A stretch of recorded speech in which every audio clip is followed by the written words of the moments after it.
Yo, what's up mga kaibigan? Nalina tayo magkwentuhan. Madami nga akong nakikita o nababasa ng mga comments na bakit ba hindi ginagamit ng Lakers si Christian Coloco? Bakit pa nga daw ito kinuha o binigyan ng kontrata kung hindi naman nila ito bibigyan ng minuto? Well, to manage expectations sa regular season ay hindi nga inaasahan na mabibigyan ng minuto si Coloco bukod na lamang kung garbage time ito dahil two-way player nga siya mga kaibigan. Ibig sabihin a little above G League level pa lamang siya.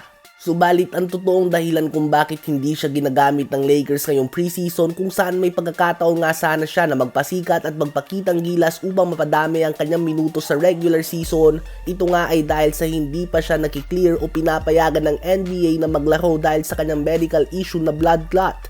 Ang same reason kung bakit nag-retire ng biglaan ang multi-time All-Star Chris Bosh noon dahil delikado nga talaga na may blood clot issue ang isang player sa physical contact sport na tulad ng basketball. Mauntog lang nga ito o masiko ng malakas ay pwede itong malagay sa alanganin. Sa ngayon ay nilalakad pa nga ng Lakers ang sitwasyon na ito at hoping sila na maklear ito ng liga. May rumors din na interesado sana ang San Antonio Spurs kay Coloco bago ito kunin ng Lakers. Subalit umatras sila nang malaman nila ang medical condition nito.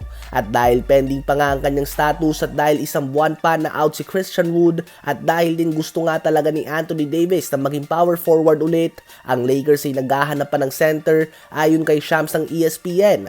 O mga kaibigan, pinalitan na nga niya si Woj sa ESPN.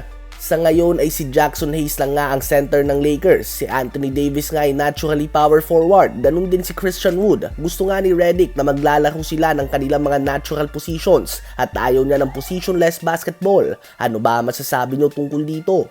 Ngayon ay tumungo naman tayo sa New Orleans Pelicans. Kung ang Lakers nga ay gusto pang magdagdag ng big man dahil gusto ni Anthony Davis na maglaro ng 4 position at bilang pag-aanda na din sa tulad nila Nikola Jokic, ang New Orleans Pelicans naman ay may kakaibang plano. Ang defensive specialist Herb Jones ang plano nilang gawing center sa simula ng regular season matapos sa umalis si Jonas Valanciunas sa kanilang team.